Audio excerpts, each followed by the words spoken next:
छोटी बहू। पुश्तैनी हवेली तो खंडर जैसी हो गई थी और सिर्फ सबको साथ रखना था, इसीलिए आपके बड़े भैया ने ये घर बनाया था। उनकी सिर्फ इतनी इच्छा थी कि इस घर में सब लोग साथ रहें और मैं आज वही कोशिश कर रही हूँ, सिर्फ उनकी इच्छा पूरी करने की। लेकिन इसका मतलब ये मत समझ लीजिएगा ठाकुर जी कि मैं आप लोगों की हर बात मान लूंगी।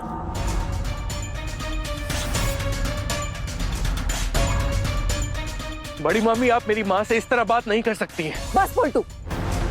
जब दो बड़े बात कर रहे हैं तो तुझे बीच में बोलने की जरूरत नहीं है।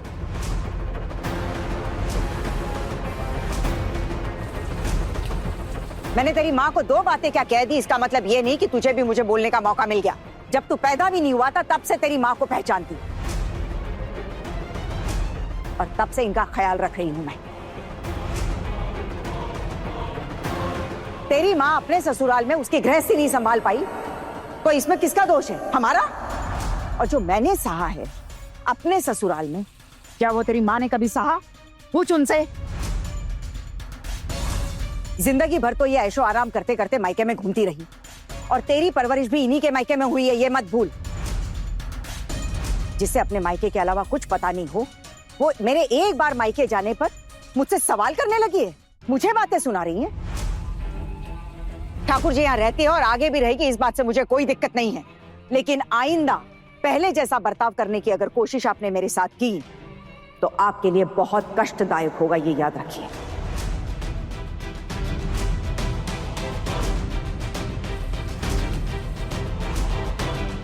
सब समझ में आ रहा है बाकी? अब सब कुछ साफ साफ दिख रहा है कि कौन आपके दिल में हमारे खिलाफ जहर घोल रहा है। अब सब कुछ साफ हो गया। जहर किसी ने नहीं घोला है। अगर इस घर में कोई जहर घोल रहा है तो वो आप है ठाकुर जी।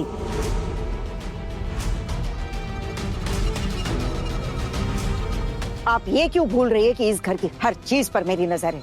बस अब आप मेरा मुंह मत खुलवाइए।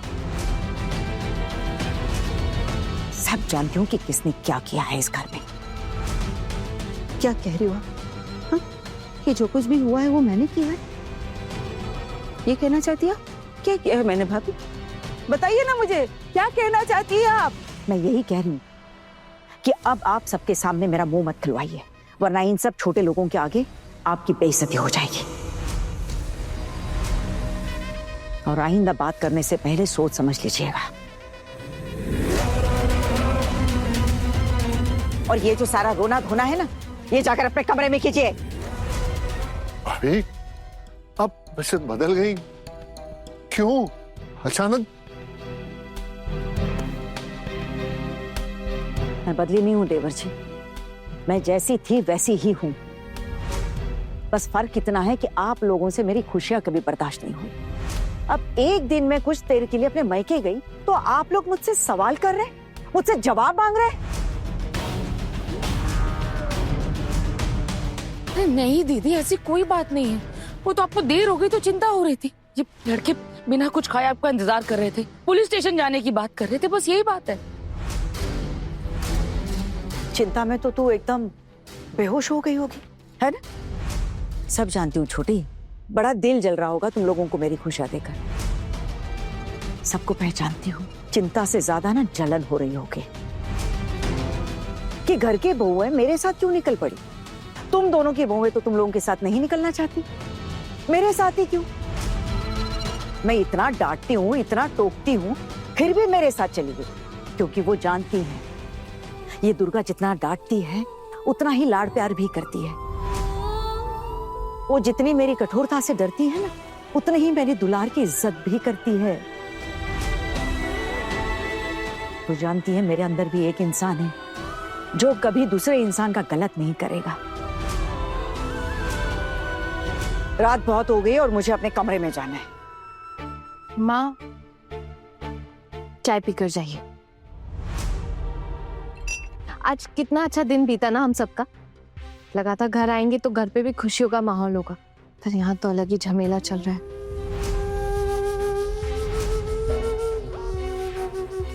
माँ, आप ये सारी बातें ना भूल जाइए अभी, और आप पूरे दिन को याद कीजिए। आज लगभग आपकी 10 साल उम्र कम हो गई है। और जानती है क्यों? क्योंकि आज आप बहुत खुश थी, इसीलिए। पिशिमा और चाची जी कभी आपके साथ जाना चाहे तो इन्हें भी अपने साथ ले जाना माँ, फिर शायद इन्हें भी समझ आए। खबरदार, इतनी हिम्मत दिखाने की जरूरत नहीं है। इतनी हिम्मत तुझ में आती कहां से है? और हमारे पास कोई और काम नहीं है क्या? जहां अब तक नहीं गए वहां आप क्यों जाएंगे भला? मैं तो अपने मायके तक नहीं जाती। तेरे मायके तुझे पूछता ही कौन है छोटी? और फिर जाएगी भी कैसे अपने मायके?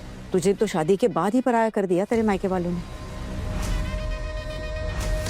मेरे मायके वालों ने भी मुझे पराया कर दिया था, लेकिन मेरे ससुराल के चलते। तेरी तो कहानी ही अलग है छोटी। तेरे माँ बाबा के मरने के बाद उन्होंने तो तुझे कभी पूछा ही नहीं। तेरे भाइयों ने तुझे एक बार के लिए भी याद नहीं किया। तुझे तो बिल्कुल ही भूल गए बोलो, एक बार भी मायके नहीं बुलाया। और फिर मैंने तो तुझे कभी नहीं रोका वहां जाने से। लेकिन अब तू ही सोच, अब जाएगी तो जाएगी कहाँ? तेरे मायके वाले तो तुझे अपना मानते ही नहीं है। माँ, बड़ी माँ ने सही किया कि वो बाहर घूमने चली गई। मैं तो आपको भी कितनी बार कहता हूँ कि कभी समय निकालकर आप भी जाइए। क्या है ना माँ, अब आपकी भी उम्र हो चली है। अब आप अपनी खुशी के बारे में नहीं सोचेंगी तो फिर कब सोचेंगी?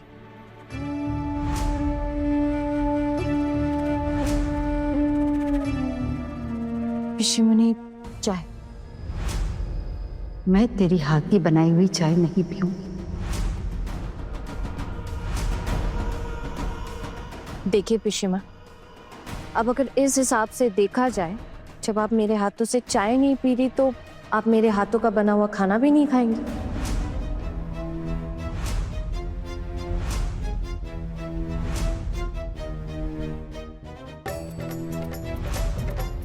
हर रोज तो दीदी लोग खाना नहीं बनाएंगे ना, कभी कभी तो मैं भी बनाऊंगी।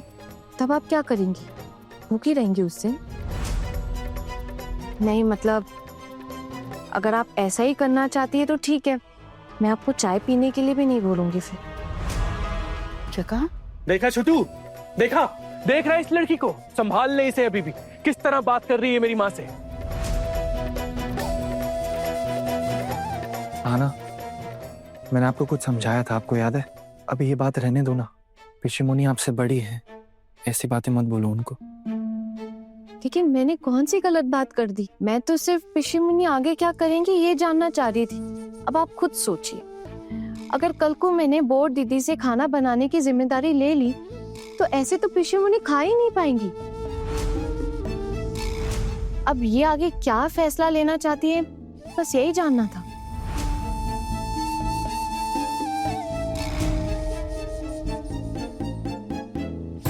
लीजिए, चाय पी लीजिए। आप मेरे हाथों से चाय नहीं पियेंगी तो क्या होगा? इसमें किसका फायदा है? और आप जानती हैं ना कि हमारे घर का नियम है कि कोई भी चीज बर्बाद नहीं होनी चाहिए। फिर मैं अब ये चाय किसको दूंगी? फेंकनी पड़ेगी, बर्बाद हो, इससे अच्छा आप पी लीजिए। लीजिए।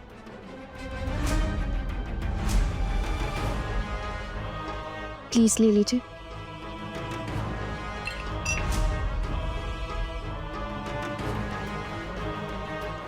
आना, मुझे चाय दो ना। जी। आना, तुमने तो कमाल कर दिया। मैं जानता हूँ एक दिन तुम इस घर में रौनक लेकर आओगी। धीरे धीरे हमारे घर में भी खुशियां बढ़ जाएंगी। माँ अन्नपूर्णा हो तुम हमारे घर की। बड़े घर की छोटी बहू के लेटेस्ट एपिसोड्स कभी भी कहीं भी। अभी सब्सक्राइब करें दंगल प्ले ऐप। अपने पसंदीदा शो के फुल एपिसोड देखने के लिए अभी डाउनलोड करें दंगल प्ले ऐप।